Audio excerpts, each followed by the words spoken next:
جی قدرمنو کتو چکدره کې چې کله سجي شروع شو نو په هغه وخت کې چې کوم دلته کې یو دکان او چې کله به خلکو ځان سجي وړک ورته نو د سهار نه به نمبر لیکو یا به د پرون نه لیکو بیا به چرګان هغومره چرګان هغې تیارولو او د هغې نه پس به بیا خلکو سجي وړه خو نن ماشاءالله د الله په فضل سره په چکدره کې د سجۍ ډېر زیات پوینټونه دي او ډېره ښایسته سجي پخېږي نن مونږ سپیشلټي چې کومه ده نو هغه د چکدرې سجي ده دلته به مونږ د دلته کسان سره میلاویږو چې سجي دلته را کله نه شروع شوې ده څومره وخته پورې چې کوم دی نو دلته کې دا کاروبار کېږي اوس کوم حد ته رسېدلی دی او د کم ځای نه خلک راځي او دلته کې سجیانې خوري.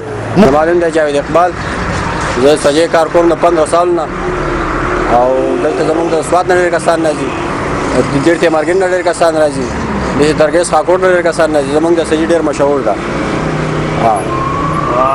څومره چرګان د ورځې چې کوم دی لکه یا په یو تاسو وباسئ 150 پورې چرګان زموږ وځي او پارسل زموږ دلته ډېر وځي. چې کله چرګان ګراني نو دی هغسې دغه نه کوي، بس هغه سر په سر روان وي، کله مزدوري پاتې شي کله پاتې نه شي پکې. صوابۍ سیمې سره تعلق ساتم دې ټایم کې زه راغلم صوابۍ نه او زه مخکې دیر ته هلته مې څه کار دی، زه خپله ډاکټر یم، اعجاز مې نوم دی. خو سپیشلی ستاسو د دې چکدرې سراونډینګ کې چې دا کوم د تاسو چرغې خرڅوئ موږ ورته سجي وو مې بي چې پته نه وي تاسو ورته څه وایي، نو دا ډېر زبردست ډېر زیات ټیسټي او سپیشلی دلته یو مشر بابا ولاړي موږ عموما د هغه نه هلو خو نن هغه اپسنټ دی چې څه وجه ده. خو بهرحال چې څومره د علاقه مزیداره ده، څومره ښه خلک دی، څومره میلمه دوست دي، نو دومره د دې دا ذایقې هم ډېرې ټیسټي دي. نو زه تاسو ته د دې میلمستیا دپاره او د دې ټیسټ دپاره او ستاسو د دې دوره تکودو لپاره سلام پېښ کوم. زما نوم مجیب الرحمن دی، زه د چکدرې کې یم اوسېدونکی یم. زه شپږ کاله کېږي زه دا کار کوم او ما خپله بي ډي ایس کړی دی او بس مجبوري ده دلته کار کوه راوتي نو خپله غریبي کوه. څومره چرګان د ورځې چې کوم بس داسې یو چې 100-120 چرګان د ورځې وځي.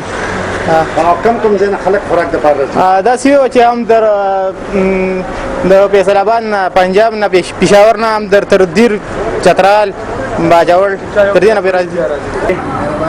زما طاولله خان نوم دی، زه بره دیر اوسېدونکی یم، موږ په سوات نه را روان وو، خو بس دې کې ځان راورسوه موږ چې دا روټۍ وخورو. دیو دا سجي ماشاءالله ډېره مشهوره ده. دې سجۍ ته ودرېدو ماشاءالله دیو سیسټم ډېر ښکلی دی، ډېر صفا دی. بس دې ته ودرېدو بس به انشاءالله خوراک وکړو چې بیا به ځو. نوم نظام دی، دلته تقریبا یو کال نه سجي پخوو.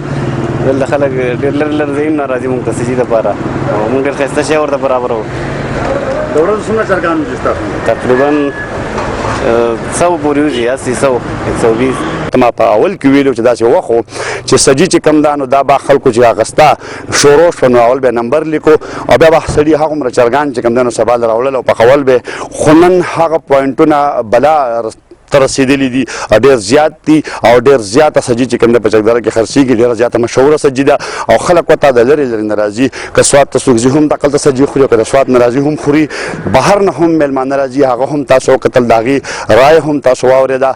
دغه پوینټونه تاسو وکتل چې د چکدرې نن سبا د ټولو نه مشهور خوراک چې کوم دی نو هغه سجي ده. په دې وجه چکدره کې د سجۍ د خوراک پوینټونه یا ځایونه چې کوم دی په مین جي ټي روډ، یونیورسټۍ روډ او نور بازار کې ډېر زیات شوي دي. هر سړي ورله خپل نوم یې دی، چا د کویټه سجۍ په نوم باندې چې کوم دی نو شاپ کولاو کړی دی، چا د سا د چا د سا چا سا.